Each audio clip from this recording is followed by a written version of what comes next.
Amém? Que incrível vermos 3 batismos, amém? O que eu quero dizer para vocês, meus irmãos, meus amigos aqui presentes, que você que nos visita hoje, também pode estudar a Bíblia e fazer de um dia, ser um dia muito especial na sua vida, o dia mais importante da sua vida, que é o dia da salvação, amém? Então eu fico muito inspirado, estou muito animado aqui, vendo o batismo do João, da Isabel e também da Célia, amém? O João e a Isabel foram batizados ontem, lá no local onde está tendo muita salvação na região leste, né, na casa da Luísa. E a Célia vai ser batizada lá também, e é incrível ver agora a família nuclear do Jorge, todos batizados, amém? E eu lembro quando a Gabi estava compartilhando as boas notícias acerca do pai, que o pai estava estudando a Bíblia, né, e começou simplesmente com um pequeno sonho, e agora esse sonho se torna realidade, e agora vemos um milagre acontecendo. Isso pode acontecer com cada um de nós, amém? Cada discípulo multiplica e faz discípulos. Vamos começar com uma oração. Deus e Pai, muito obrigado, porque o Senhor tem nos amado tanto, e nós não estaríamos aqui, Pai, se não fosse pelo poder do Seu Filho Jesus, Pai, pelo poder do Cordeiro, que veio salvar esse mundo, nos ensinar o caminho, Pai eterno, da redenção. O Senhor, Pai, tem nos ajudado a entender coisas espirituais, Pai eterno, coisas que nós não entenderíamos por nós mesmos, porque nós precisamos da Sua palavra, não somente a Sua palavra fisicamente, mas precisamos da Sua palavra cravada em nossos corações, Pai. Precisamos estudar a Sua palavra, tirar dela, Pai eterno, a vida espiritual, Pai, que está nela, Pai eterno, para que possamos ter um relacionamento firme e verdadeiro com o Senhor. Eu oro agora, Pai, para que o Senhor, Pai eterno, esteja agindo poderosamente com cada pessoa que está estudando a Bíblia. Eu oro, Pai, para que o Senhor abra os olhos, dê coragem, anime, Pai eterno, cada um que está estudando a Bíblia, dê sabedoria para os discípulos, Pai, que estão fazendo estudos bíblicos, para que os amigos sejam batizados, porque esse é o propósito da nossa vida. Nós não estamos aqui, Senhor, simplesmente para acordar, comer e dormir e trabalhar. Se fosse por isso, Pai eterno, seríamos as pessoas mais infelizes desse mundo. Por isso que esse mundo está tão cheio de pessoas depressivas, sem propósito, pessoas, Pai eterno, que estão perdidas. Agora mesmo, Pai, pessoas estão pensando em suicídio, outras pessoas estão pensando em fazer coisas horrendas, Pai eterno, achando que é normal. Por isso, Pai, nós pregamos a Sua palavra, Pai, e queremos depender do Senhor, Pai, para que o Senhor nos inspire, nos anime, Pai eterno, coloque fé nos nossos corações, Pai, para que possamos proclamar a Sua mensagem, Pai, com poder, com nossas vidas, Pai eterno, para que possamos ver milagres acontecendo, como vimos hoje, 3 milagres, Pai, e eu sei que essa semana podemos ter mais milagres acontecendo, porque o Senhor é misericordioso, o Senhor perdoa, Pai eterno. Muitas vezes te fizemos triste, Pai eterno, mas o Seu amor insiste em mostrar na cruz o Seu perdão, Deus, como diz a canção. Pai, o Senhor insiste, Pai eterno, o Senhor se curva, o Senhor deu o Seu melhor, Pai, por nós, o Senhor nos criou, Pai, o Senhor fez esse mundo, essa terra para ser habitada, para que pudéssemos multiplicar e assim multiplicar o Seu amor também, Pai. Por isso clamamos ao Senhor que esse culto seja um culto memorável, que esse dia, Pai eterno, seja um dia marcante, que saiamos daqui, Pai, com decisões em nossos corações, Pai, porque o Senhor tem tocado os nossos corações com a Sua palavra, e tem causado impacto em vidas, Pai eterno, por isso que nós vemos o reino do Senhor avançar poderosamente. Obrigado por tudo, esteja conosco, em nome de Jesus que oramos, agradecemos, amém. Amém, irmãos? O tema de hoje é o poder do Cordeiro. Quando você olha para um cordeiro, qual a primeira coisa que você pensa? Olhando lá para um carneirinho, não? Bonitinho, né? Carinha assim, fofinho. Normalmente você vê muitos vídeos hoje na internet, né? No Facebook, no YouTube, que mostram animaizinhos tão fofinhos, né? Então você olha aquele animalzinho peludinho, fofinho, ai, que bonitinho, que lindinho. Quando você olha para um cordeiro, é a mesma coisa, por quê? Porque ele passa uma imagem de uma pessoa, ou passa uma imagem de um ser frágil, de um ser que não vai fazer mal para ninguém. Muito pelo contrário, um ser que vai nos servir, não? Com a sua pele, com a sua lã, com a sua carne. Então essa é a imagem que nós temos de um cordeiro. E normalmente quando você quer mostrar poder, quando um país se levanta e quer mostrar que esse país é poderoso perante o outro, ele não vai colocar na bandeira um cordeiro.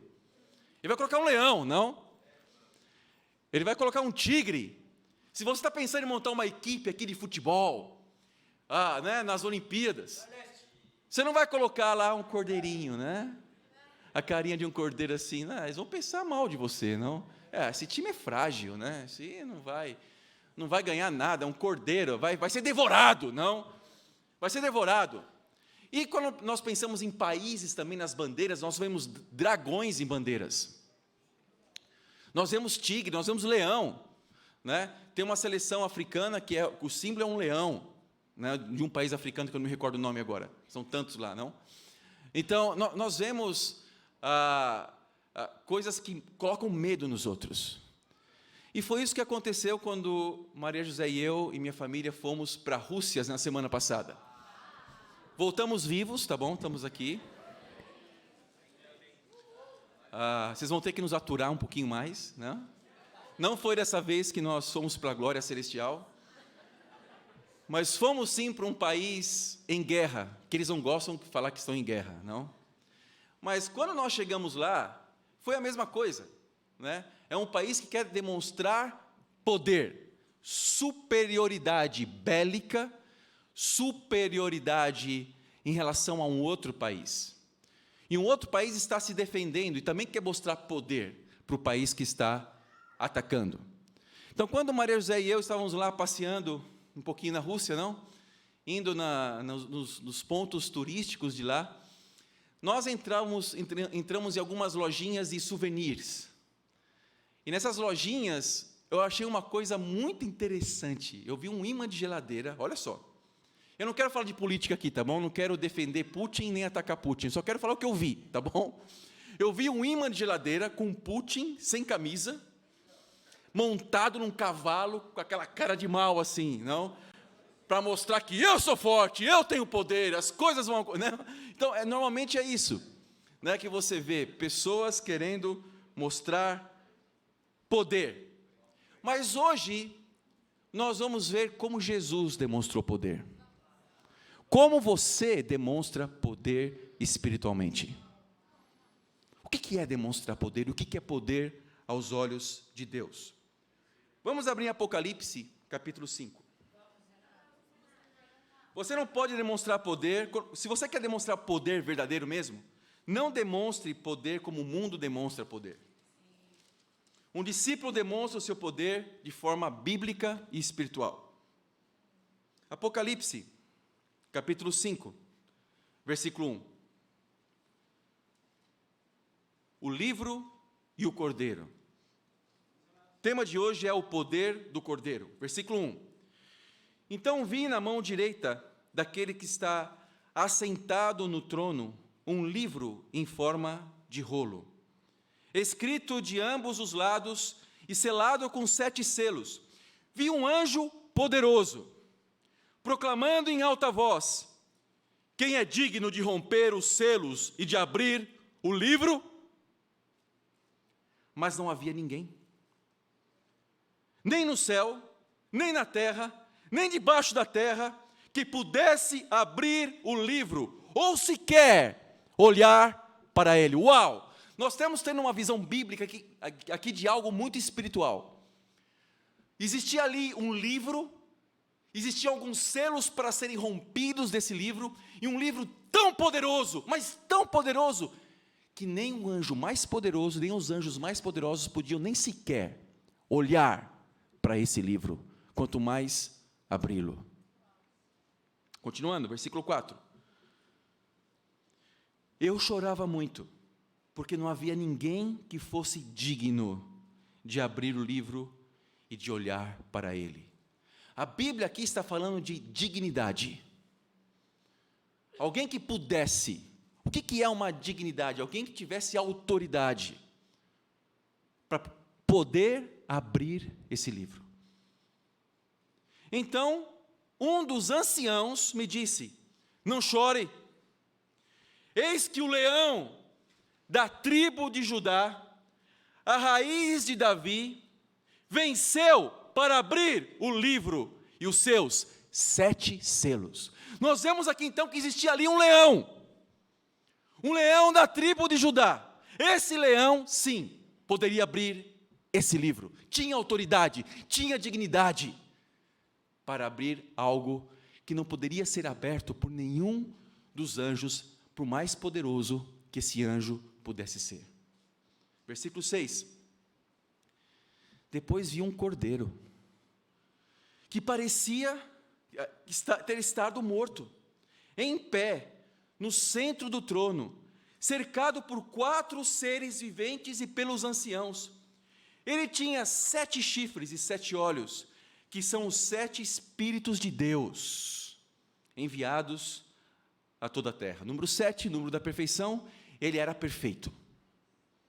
Tinha todo o poder, o seu poder era perfeito, sua aparência era perfeita. Era um ser digno, um cordeiro. Ele se aproximou e recebeu o livro da mão direita daquele que estava sentado no trono. Ao recebê-lo, os 4 seres viventes e os 24 anciãos prostraram-se diante do cordeiro. Cada um deles tinha uma harpa e taças de ouro cheias de incenso, que são as orações dos santos, e eles cantavam um cântico novo. Uau! Tu és digno de receber o livro e de abrir os seus selos, pois foste morto, e com teu sangue compraste para Deus gente de toda tribo, línguas, povos e nação. João foi comprado, Isabel foi comprada, e Célia foram comprados, amém? Pelo sangue de Jesus, pelo sangue do Cordeiro. Tu os constituísse reino e sacerdotes para o nosso Deus, e eles reinarão sobre a terra. Então eu olhei e ouvi a voz de muitos anjos, milhares de milhares e milhões de milhões. O que são milhões de milhões? Bilhões. Bilhões de seres espirituais aqui. Muita gente, muitos seres espirituais, muito poder. Só um conseguia abrir o livro.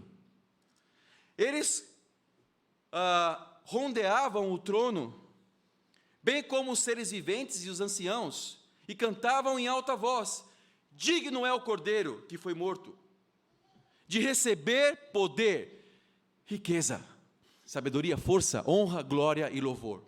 Depois ouvi todas as criaturas existentes no céu, na terra, debaixo da terra e no mar, e tudo que neles há, que diziam, ou seja, tudo que existe, tudo que tem vida, espiritual e física, tudo.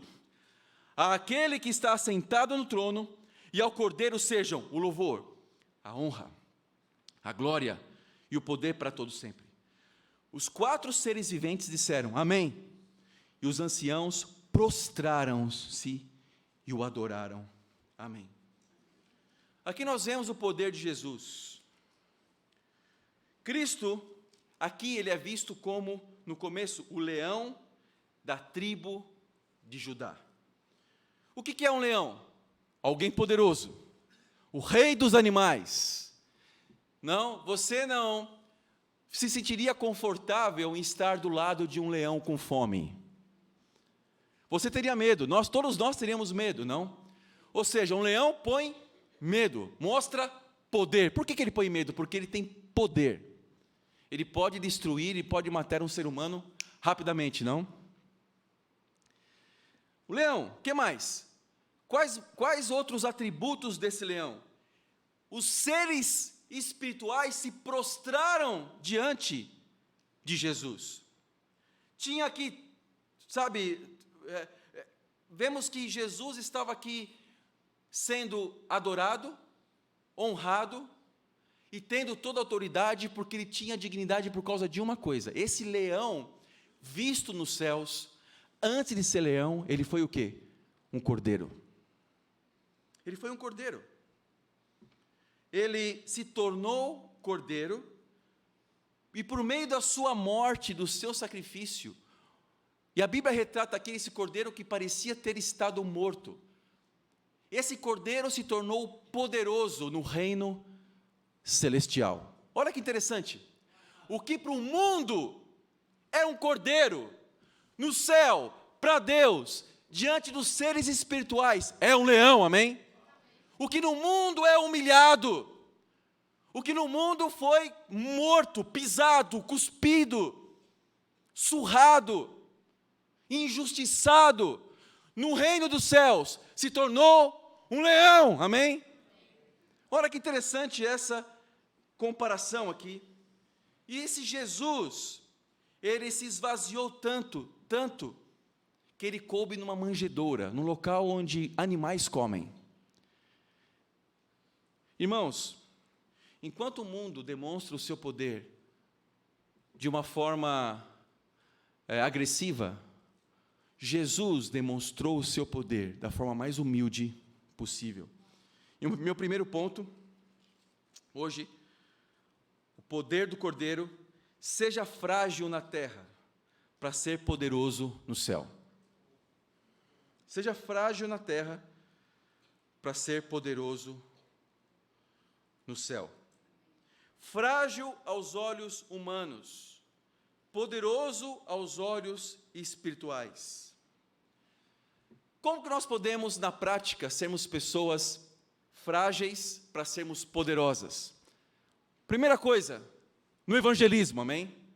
Quem aqui já foi humilhado no evangelismo? Meu amigo, por que algumas pessoas não querem evangelizar? Porque não querem ser humilhadas. O dia que você está resistente a evangelizar, não é só egoísmo não, é medo também. Medo de ser ridicularizado, do que as pessoas vão pensar de você. Vão achar que você é um religioso, não? Vão achar que você é mais um louco aí que está falando de Jesus, falando da Bíblia, num mundo religioso onde nós vemos tantos escândalos. As pessoas vão associar os escândalos religiosos a você. E vão achar que você é um servo de alguém que está te manipulando por detrás disso, para arrancar dinheiro seu. A primeira preocupação da minha família, quando eu me tornei discípulo, é oferta. Não? Eu tive que enfrentar minha família há 22 anos atrás. 28 anos atrás. 22 anos é de casamento, é verdade. Obrigado, Maria José, obrigado. Nossa, estou ficando velho mesmo, né? 28 anos atrás. Estava conversando aqui com o Pacheco falou que faz aniversário hoje, 56 anos, amém?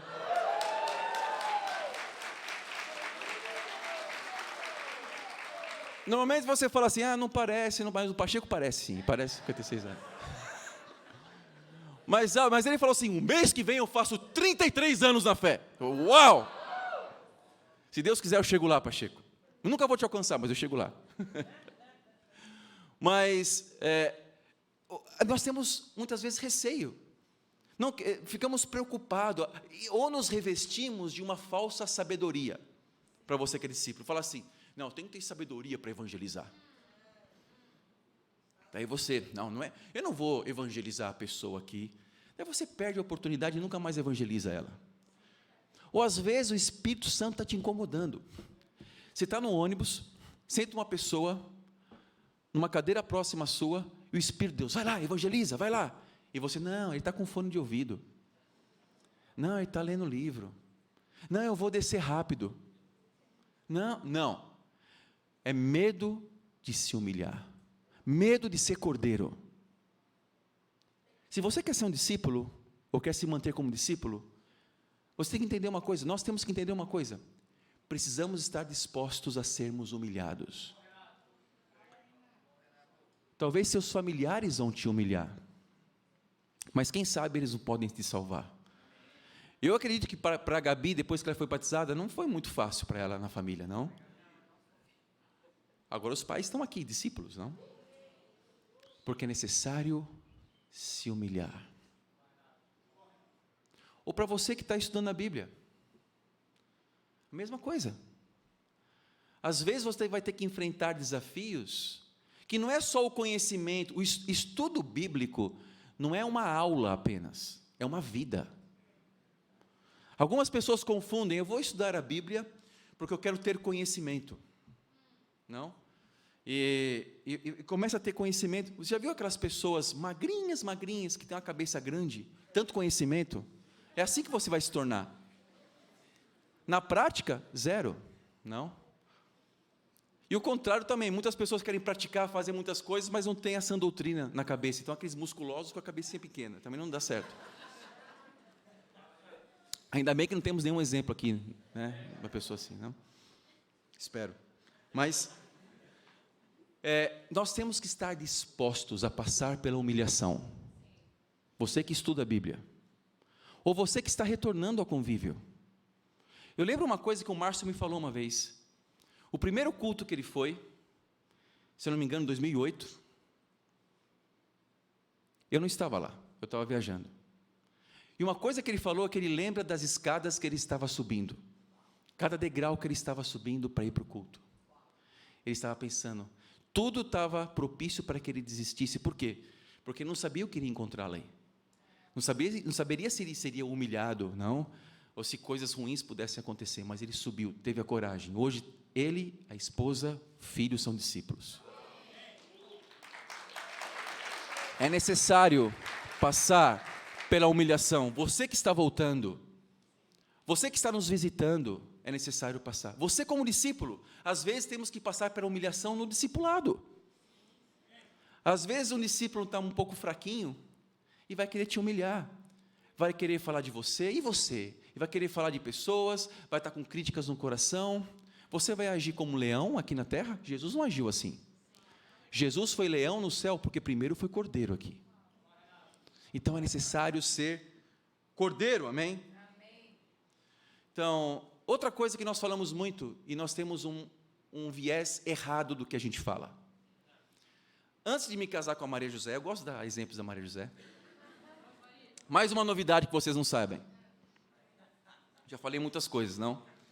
Mas antes de me casar, o líder da igreja, um dos líderes da igreja, um dos missionários lá em Belo Horizonte, chegou para mim e falou assim, você vai realmente namorar com Maria José? Eu me assustei. Eu falei, por que não?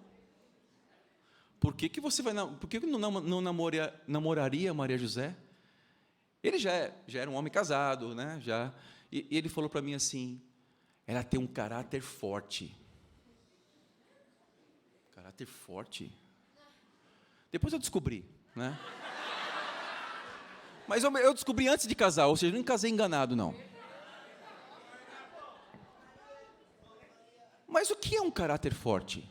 O que nós por que nós falamos fulano tem caráter forte? O que é um caráter forte para Deus? Caráter forte é a pessoa ter opinião forte. Caráter forte é a pessoa falar alto. Caráter forte é uma pessoa muito expressiva. Caráter forte é uma pessoa teimosa. Isso é caráter forte para você? Não. Caráter forte, biblicamente, é se parecer com Jesus. Esse caráter é forte. Eu descobri isso. Então, uma pessoa expansiva, ela tem que ser expansiva na medida da expansividade de Jesus. Uma pessoa que fala alto, tem que falar alto na medida em que Jesus falava forte e firme e alto em momentos específicos. É ser emocional demais. Jesus tinha emoções também, Jesus chorou. Mas na medida em que Jesus chorava e com o propósito que Jesus chorava. Jesus não chorava de autopiedade. Ai, coitadinho de mim, olha a situação que está acontecendo, a minha vida está ruim, olha só. Não, ele chorava por amor às pessoas. Nós temos que ser na medida de Jesus, na medida do Cordeiro. E se nós estamos na medida do Cordeiro, somos candidatos a participar lá no céu, da plenitude, do poder e da glória de Deus. Jesus só teve autoridade, porque antes foi Cordeiro. Isso faz toda a diferença, amém? Tem pessoas que até nas suas orações podem pecar. Até estando no culto pode pecar. Com um olhar altivo, com orgulho. Então eu quero dar um exemplo prático, um desafio prático para todos nós aqui. Uma pregação sem desafios, uma pregação que fica como um badalo de um sino. Você escuta, você assusta, mas simplesmente o badalo, ele dissipa no ar. Uma pregação sem desafio não vale nada. Nós precisamos chegar aqui, não estarmos dispostos a escutar uma pregação que possa me dar um entendimento sobre as coisas. Não, nós estamos aqui dispostos a escutar desafios. Se você chegou aqui simplesmente para ter um convívio com os irmãos, ou para escutar uma história legal numa pregação, você pode ter isso num clube. Lá você vai encontrar amigos também, entre aspas. Mas quando nós acordamos de manhã, temos que estar dispostos. Eu quero um desafio para a minha vida hoje. E qual desafio nós temos que pegar hoje aqui? Não importa se você está nos visitando pela primeira vez, ou se você já tem 33 anos na fé, como Pacheco, por exemplo. O desafio é para todos, amém? Qual que é o desafio? O desafio é o seguinte: tenha um ato de servidão com alguém que já te humilhou. Aí você vai mostrar se você é um discípulo ou não. Talvez tenha alguém aí no seu coração que você tem um pouco de restrição de se aproximar. Às vezes até na igreja. Mas não importa. Tem algum tipo de ato de servidão. Daí sim eu vou dar mais um exemplo, que eu já dei para vocês algumas vezes, vou dar de novo, amém? Porque sempre temos cristãos novos aqui, e pessoas são batizadas, vou dar esse exemplo de novo, amém? Eu me lembro quando eu cheguei para conhecer os pais da Maria José.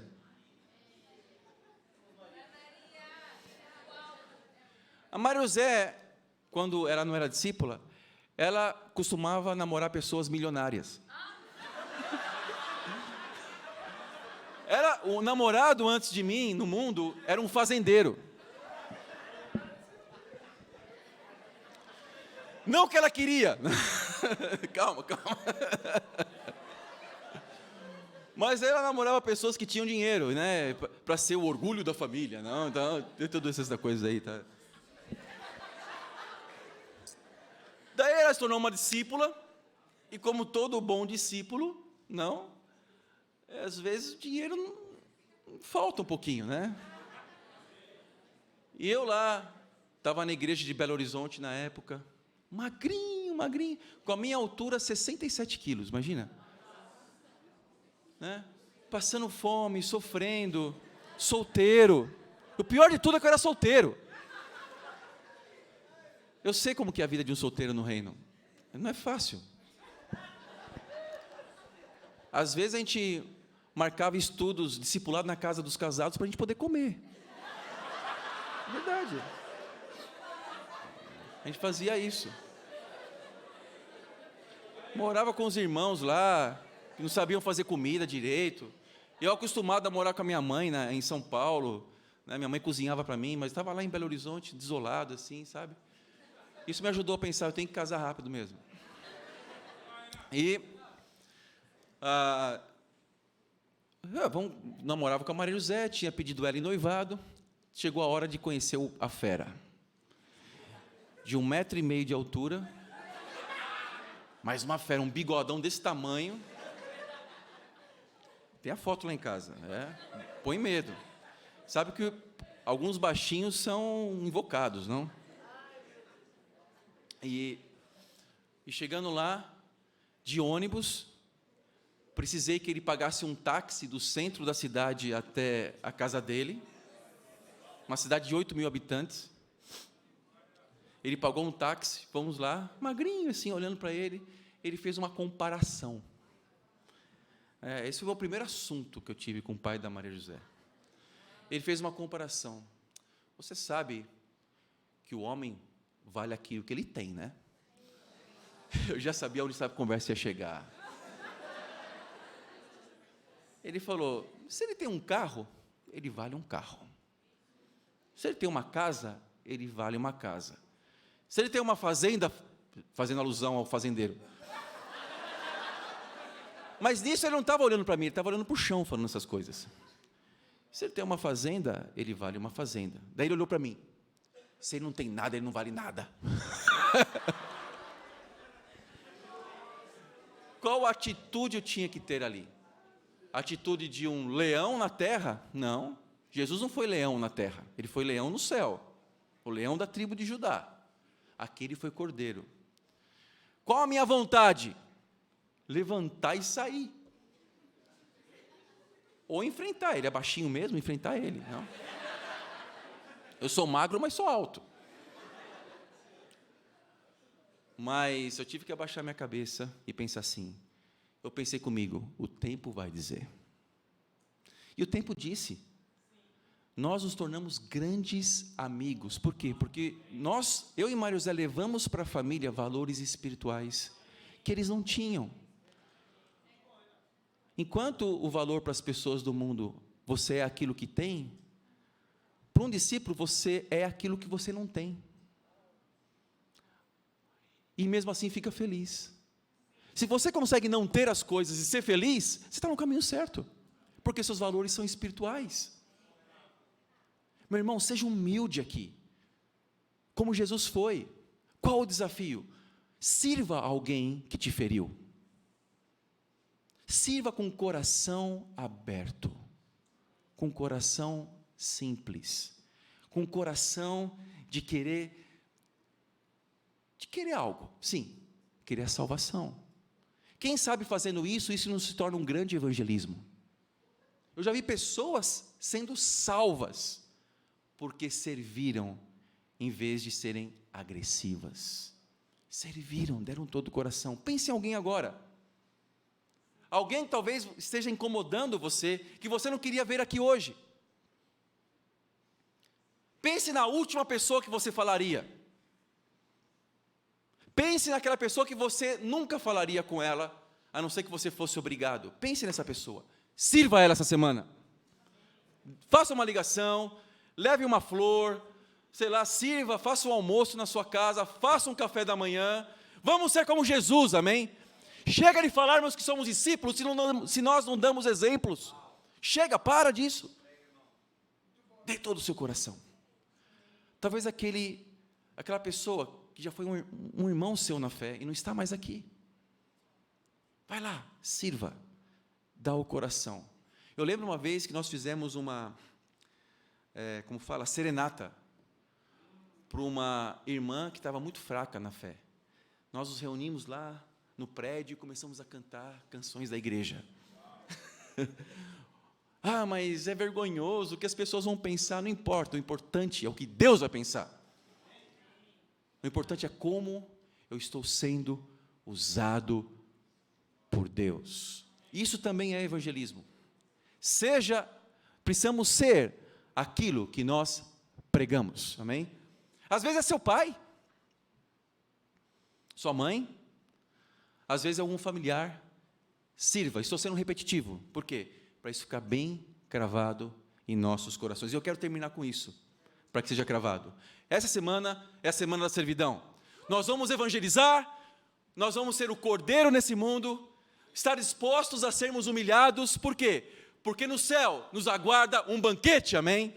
Lá nós vamos ser servidos, lá Deus vai servir cada um de nós, lá nós vamos ter privilégios, aqui na terra não, mas nos céus nós vamos ter privilégios, não porque nós merecemos, porque primeiro nós somos alcançados pelo Cordeiro. Jesus não veio em forma de leão para te chamar, Ele veio em forma de Cordeiro, para morrer por você, e nos deixar o exemplo, por isso que nós estamos aqui, vamos ser, como Jesus, cordeiros para Deus, e a Deus sejam dadas as glórias, amém.